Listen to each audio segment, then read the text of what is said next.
Bien, j'ai bien conscience qu'à cette heure-ci, d'abord, je vous ai frustré parce que moi, j'aurais bien aimé entendre encore poursuivre la table ronde précédente. Simplement quelques flashs à vous passer comme cela. Le Conseil économique, social et environnemental, moi, j'ai décidé d'en faire, de lui donner 3 objectifs prioritaires. 1, la maison du futur. 2, la maison du dialogue. 3, la maison des citoyens.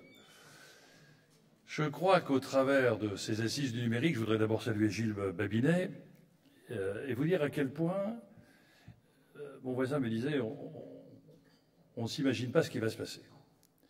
Je trouve que nous sommes dans une période extrêmement compliquée, voire même dangereuse. On est peut-être à quelques mois d'un conflit armé au Moyen-Orient. Et on est en même temps dans une période extraordinairement passionnante parce qu'il faut revisiter la totalité de nos équations sur lesquelles nous avons basé toutes nos convictions, toutes nos pensées, même tous nos systèmes et nos structures. Je suis convaincu pour ma part que nous ne sommes pas en crise, parce que la crise, quand vous sortez d'une crise, vous retrouvez l'état ex ante. Nous sommes en métamorphose. Et culturellement, et je pense que la France a besoin, certes, d'un choc de compétitivité, elle a peut-être surtout besoin d'un choc culturel. Parce que dans notre philosophie judéo-chrétienne et dans notre confort habituel, le futur, c'est la projection du présent. Donc il suffit simplement d'être un peu visionnaire. On projette un peu nos habitudes, on les sécurise, on les améliore et on estime que l'on a une vision suffisamment solide pour pouvoir garantir le confort de notre présent. Si on accepte le principe que nous sommes en métamorphose, le futur, c'est la remise en cause de notre présent. Et ça veut dire que est-ce que nous qui sommes à la tête de structures politiques, syndicales, associatives, entreprises, est-ce que nous sommes suffisamment honnêtes, intelligents ou lucides pour accepter d'ouvrir un débat dont une des finalités sera peut-être la remise en cause de la structure qui assure notre statut social, voire les jouissances de notre pouvoir? C'est un sujet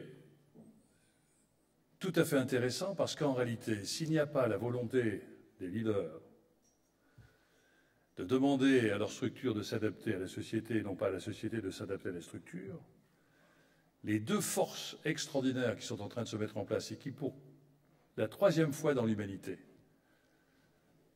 se réunissent, changement d'énergie, changement de mode de communication, ces 2 forces réunies vont complètement bouleverser les architectures économiques, sociales, notre rapport au temps, notre rapport à l'espace, notre rapport à l'autre. Et je ne crois pas à l'économie du numérique, je crois à la formidable capacité, au potentiel économique qu'apporte le numérique. Si nous regardons très clairement les choses devant nous, nous sommes durablement dans un taux de croissance faible en Europe, de l'ordre de 1 à 2 points. Quand on est dans ce type de croissance, on n'arrive pas à financer nos systèmes de retraite et de santé. D'où l'intérêt de la conférence du début de l'année prochaine. Deuxièmement, on n'arrive pas à créer en quantité suffisante le nombre d'emplois par l'économie marchande traditionnelle. Et troisièmement, le rapport à l'acquisition et au patrimoine change complètement de nature, puisque lorsque vous êtes sur des taux de croissance à 4 points, vous doublez votre pouvoir d'achat en 20 ans. Lorsque vous êtes sur des taux de croissance de 1 ou 2 points, vous doublez votre pouvoir d'achat en 70 ans. C'est-à-dire que la génération future, différente de la nôtre, aura des séquences de vie totalement différentes. Nous avons travaillé, nous avons économisé, nous avons placé, nous avons acquis un patrimoine que nous allons céder au moment de notre retraite. Notre génération d'acquisition précède une génération qui ne pourra plus acquérir. Et donc l'usage va remplacer la propriété. Et comment faire en sorte que dans ces taux de croissance ralentis, nous puissions garder notre qualité de vie, notre confort de vie, notre épanouissement. Force qui est en train de se mettre en place, le président chinois qui est en train d'arriver a très clairement dit qu'il voulait doubler le pouvoir de consommation des Chinois. Les Chinois sont à 3 500 € par habitant, nous sommes à 30 000, ça veut dire qu'ils vont passer à 7 000. Nous sommes déjà en tension géopolitique sur les matières premières, ce qui veut dire que cette société de l'abondance que nous venons de quitter, qui est remplacée par la société de la rareté, va nous amener à devoir imaginer des échanges, une société de partage plutôt qu'une société de défense de notre patrimoine. Donc il y a des cultures et des pratiques extraordinairement nouvelles qui vont se mettre en place et qui vont nous amener à l'émergence que l'on voit déjà apparaître d'une économie collaborative, d'une économie d'échange, que favorise de façon extraordinaire le numérique. Et là, qui est-ce qui résiste? Nous avons un choc générationnel extraordinaire qui est en train de se mettre en place, un niveau central et administratif qui gère le pouvoir et qui veut garder le pouvoir au moment où les frontières disparaissent, qui veulent contenir l'individu dans une discipline collective au moment où l'individu revendique sa liberté de créatisme et d'innovation. Nous avons une inversion du collectif au profit de l'individu. Et au moment où l'individu devient extraordinairement libre, créatif, imaginatif, nous sommes dans une gestion qui est aujourd'hui extrêmement contraire à cette nouvelle société qui est en train d'émerger. Si l'individu demain doit exploiter sa créativité grâce à tous ces usages que vous avez évoqués, un pays doit absolument soutenir cette créativité. La force de l'Allemagne, c'est le respect des process. La force de l'Angleterre, c'est l'obsession du résultat. La force de la France, c'est le génie de sa créativité. Or, tout notre système politique, administratif, depuis 40 ans, est basé sur la mise en avant des échecs et non pas des potentialités. Si tu échoues à l'école, t'es nul. Si ta femme est partie, t'es nul. Si tu as déposé le bilan, t'es nul. Si tu n'as pas de Rolex, t'es nul. L'économie, par le numérique, est en train d'émerger, c'est au contraire de favoriser la potentialité créatrice de tous nos jeunes. C'est-à-dire qu'au lieu d'obliger à apprendre, il faut aimer apprendre. Et l'e-éducation, ce n'est pas uniquement une éducation interactive. C'est une éducation qui ne doit pas obliger à apprendre parce qu'en accédant sur Google, on aura toutes les connaissances. C'est d'aimer apprendre. Ce n'est pas de faire du papier-collé. C'est d'éveiller les consciences et le sens critique. C'est développer le sens de synthèse. Donc il y a de formidables chantiers au moment où nous allons basculer, non plus dans une société de main-d'œuvre où la technologie a complètement pris en charge les fatigues corporelles. Nous sommes rentrés dans une société de cerveau d'œuvre où le numérique peut amener et des dysfonctionnements psychiques lourds, explosion des divorces dans les cadres qui passent plus de temps avec leurs ordinateurs qu'avec leurs conjoints, explosion des fatigues cérébrales. On voit les jeunes aujourd'hui, une étude vient de montrer que le temps de repos des adolescents a considérablement baissé au profit de la discussion la nuit avec leur smartphone. Et l'on voit bien que l'on a aujourd'hui quelques excès. Mais en même temps, on a une formidable créativité. Tout le monde parle des 500 000 emplois industriels perdus, personne ne parle des 750 000 emplois créés. Comme disent les Indiens Gougis que j'ai eu l'occasion de rencontrer, on entend toujours le bruit des arbres qui tombent, jamais celui des arbres qui poussent. Alors qu'est-ce qui est en train de se passer? Il est en train de se passer une formidable fertilité sur le terrain, accompagnée par les collectivités locales, avec ce que l'on développait tout à l'heure, les cybercentres, avec des choses qui, évidemment, remettent en cause et nos process, et nos habitudes, et nos systèmes. Et qu'est-ce qui est en train de se passer? Une formidable stérilisation à l'échelon central, parce qu'à l'évidence, les trois sujets politiques que l'on rencontre dans l'ensemble des pays du monde, c'est un, la démographie, le vieillissement, mais en même temps, le vieillissement fait qu'avec l'économie du numérique, on peut formidablement retrouver une économie, non pas du troisième âge, mais des inactifs. Donc la frontière actif-inactif va complètement sauter. L'on voit bien que le deuxième sujet, qui est un vrai débat, qu'offre aujourd'hui le numérique, c'est la localisation à l'échelon de la planète des lieux de ressources. L'on voit bien le procès fait à Google pour payer ses impôts en Irlande, ses activités, ses clients en France, etc. Ça, c'est un vrai sujet politique, mais qui est en train de s'imposer par une réalité d'une économie nouvelle. Et l'on voit bien que par la contrainte, on met en place des systèmes d'évasion et de concurrence. Lorsque le MEDEF ne correspond pas à l'attente d'un certain nombre d'entrepreneurs, on crée en 48 heures les pigeons. Même chose avec ce mouvement politique italien de Giuseppe Baccio qui conquiert des communes par uniquement le contournement des systèmes politiques. Donc aujourd'hui, il y a des systèmes concurrentiels, mais comme la concurrence, qui se créent par insuffisance du système ancien. Et la crise est tout à fait intéressante parce que c'est quand l'ancien ne veut pas mourir, le neuf ne veut pas naître. Mais les structures, les infrastructures et les technologies vont faire une naissance obligatoire. Et donc l'ancien mourra avec la capacité de transmettre ou de disparaître sans aucune considération par le jeune système qui est en train d'émerger. Et donc je crois qu'il faut que nous ayons cette formidable capacité de réenchanter le futur.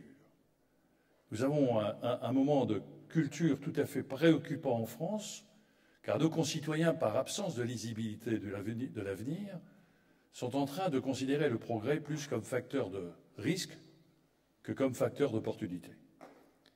Et au moment où nous allons rentrer donc dans une remise en cause de l'acquisition matérielle, d'une diminution des revenus, on voit bien que l'on ne va plus continuer à pouvoir faire comme on l'a fait, si vous voulez, après la guerre, c'était la reconstruction. On a complètement construit un système de croissance avec des répartitions de la croissance qui étaient relativement partagées de façon homogène, et donc il y avait une espèce de liaison très forte entre performance économique et performance sociétale. Là, pour la première fois, il y a un décrochage entre la performance sociétale et la performance économique. On a un monde de plus en plus riche, avec des inégalités de plus en plus insupportables.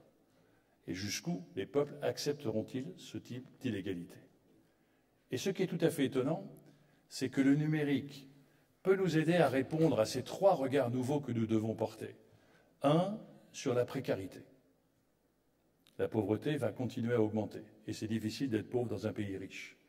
Et comme on ne pourra pas augmenter les revenus, il faudra diminuer les charges. D'où le formidable intérêt pour l'énergie et la transition énergétique, grâce au système qu'offre le numérique, de faire en sorte que de consommateurs, on puisse passer en producteurs, que l'on soit dans une économie de partage plutôt que d'acquisition, et que nous réfléchissions à l'échelon de nos territoires à faire en sorte d'alléger les charges pour garder un reste à vivre tout à fait important. On va devoir aussi avoir un autre regard sur l'activité. Si le travail n'est plus un facteur de socialisation offert par l'économie marchande, parce que le niveau de qualification crée une marge trop élevée, ou qu'éventuellement il n'y aura pas assez de croissance pour fournir un nombre d'emplois important, dans le système actuel, nous avons l'évasion de la réussite. C'est quand même extraordinaire qu'on n'arrive pas à répondre à cette formidable question. Qu'est-ce qui ferait et quelle est la politique que nous devrions mener pour que l'ensemble des étudiants du monde aient envie d'apprendre en France et que l'ensemble des investisseurs aient envie d'investir en France? Ça ne peut pas rester uniquement sur le tourisme, la qualité de nos vins, nos fromages, la beauté de nos parfums. Il convient à réfléchir à cette formidable capacité qu'aujourd'hui un certain nombre de grands groupes internationaux ont choisi d'investir leur centre de recherche parce que l'école mathématique française a permis de faire en sorte que des ingénieurs, des techniciens français ont répondu en 24 heures quand des ingénieurs indiens sur le même problème ont répondu en 15 jours. Ça veut dire que nous avons un défi d'intelligence à relever et un défi du partage à relever. Au moment où, aux États-Unis, on s'interroge même sur le contrat social, car quand vous n'avez pas de travail et que vous êtes malade aux États-Unis, c'est une vie difficile. Et qu'un certain nombre d'Américains commencent à nous dire, mais tout compte fait, peut-être que dans les aléas de la vie, vous, les gens de gauche français, avec votre système collectiviste, peut-être avez-vous anticipé le besoin de sécurisation et bien-être et d'épanouissement des citoyens du monde. Et donc nous voyons bien que ce regard à la pauvreté, ce regard à la précarité, mais surtout, peut-être le troisième défi le plus redoutable, c'est que si nous ne pouvons plus garantir dans une société de consommation la satisfaction des envies par un bien-être superficiel parce que matériel, où l'homme vaut plus pour ce qu'il dépense que ce qu'il pense, le regard que nous devons porter sur les biens non matériels et sur la capacité de faire vivre ensemble des personnes de plus en plus hétérogènes donne une force extraordinaire aux communautés qu'offrent les réseaux. Et toutes ces initiatives locales que j'ai entendues et qui me faisaient penser à l'une d'entre elles aussi d'une ville qui a créé une résidence de 50 appartements dans lequel ils ont mis volontairement 13 locataires trisomiques capables d'une certaine indépendance et pour lequel ils ont créé un réseau particulier parce que chacun sait que les trisomiques sont extrêmement sensibles aux accidents de la vie. Et tous les jours, un message passe pour donner un avis sur « Ah, il a perdu son chat », etc., de façon à ce que, entre les voisins, se crée une relation affective, une relation de voisinage. Alors qu'aujourd'hui, on voit bien que le XXIe siècle que nous vivons est un siècle tout à fait particulier. C'est un siècle de mobilité, de connaissance de l'autre, de l'altérité. Et le drame du XXIe siècle, c'est l'isolement. Parce qu'avec les nouvelles technologies, on se parle de plus en plus et on s'écoute de moins en moins. Et l'étude américaine montrait qu'effectivement, si la Chine, c'est 1,2 milliard d'habitants, l'Inde, 800 millions, Facebook, c'est 900 millions. Mais en même temps, on a énormément d'amis, mais quand on a des pépins, on est extraordinairement seul. Et que l'on voit bien que sur ce sujet, et même dans les entreprises, les seules personnes qui parlent, c'est ceux qui fument, parce qu'ils ont le temps de discuter à l'extérieur. Avant, on se levait, on discutait, maintenant on envoie un mail. Donc on voit bien qu'il est tout à fait extraordinaire de voir que nous allons rentrer dans une nouvelle société. Et ce qui freine, c'est effectivement les structures qui ont construit leur pouvoir, leur statut social sur l'ancienne société. Et nous regardons la société de demain avec les lunettes d'hier. Et ce qui est en train d'émerger, c'est une force extraordinaire d'expression citoyenne, d'attente citoyenne. La vraie expression, je la partage totalement. Les citoyens veulent être aujourd'hui les coproducteurs du futur. Ce qui est en train de se mettre en marche, c'est la levée des citoyens de façon individuelle. Ce qui veut dire que sur le champ de la planète, le marché et la démocratie vont s'imposer. Mais la démocratie, lorsqu'elle est aujourd'hui construite sur des émotions, peut amener à des tyrannies ou à des dictatures. Et nous devons être très attentifs au réveil de la citoyenneté et à la capacité d'avoir une respiration démocratique en 4 temps, la pédagogie des enjeux. Mais la pédagogie des enjeux, non pas en respectant les procédures, mais en permettant à chacun d'avoir un accès au débat, de se forger une conviction, et que le temps de la pédagogie des enjeux est un temps nécessaire pour stabiliser ensuite le débat, et la construction d'une décision sera beaucoup plus stabilisée et solide lorsqu'elle aura été précédée par ces 2 étapes. Et l'on voit bien que le système, c'est qu'aujourd'hui, le décideur restera toujours seul, mais la construction de décisions sera de plus en plus collective. Et ça pose un problème de relation du pouvoir entre celui qui l'exerce et celui qui le subit. Et que l'on voit bien que c'est un changement de culture extraordinaire, notamment en France, où celles et ceux qui ont le pouvoir préfèrent la jouissance du pouvoir à l'exercice du pouvoir. Et que le pouvoir n'est pas au-dessus, il est au cœur. Et donc cette notion d'horizontalité va s'imposer. Et c'est quelque chose de difficile, parce qu'en France, quand on a le pouvoir, on a tendance à imposer sa vérité. Or, la vérité demain ne sera pas le diktat d'une pensée, ce sera la construction et la confrontation des pensées avec les autres. Donc nous sommes en train d'avoir une capacité extraordinairement saine d'une vie démocratique qui, très souvent, demandait aux citoyens de légitimer un pouvoir en lui donnant un chèque en blanc, ce qu'aujourd'hui est de plus en plus contesté, et d'autant pour contester que l'on voit arriver la souveraineté des minoritaires, qui estiment que leur contestation est aussi légitime que le pouvoir légitime de décider. Et si nous n'y prenons pas garde, nous allons assister à un bouleversement et des confrontations permanentes où, ne croyant plus à la force du droit, je revendiquerai le droit à la force. Et l'on voit bien que l'économie du numérique peut être un formidable réseau d'apaisement, en multipliant les capacités de dialogue, en multipliant les échanges, en redonnant ce sens d'appartenir à une communauté d'intérêt, capable de se mobiliser sur des lieux de sympathie, d'empathie ou de mobilisation. Et l'on voit bien d'ailleurs cette volonté qu'ont les hommes et les femmes de pouvoir aujourd'hui se réunir, certes quelquefois pour contester, certes quelquefois pour s'amuser, demain pour se mobiliser et construire un avenir meilleur. Et je pense que lorsque l'on voit que les États, comme disait Montesquieu, n'ont pas d'âme et ils n'ont que des intérêts, on peut imaginer demain la mobilisation de forces citoyennes pour imposer les États, plutôt que défendre des intérêts particuliers, de construire une espérance nouvelle et un souffle européen, par exemple.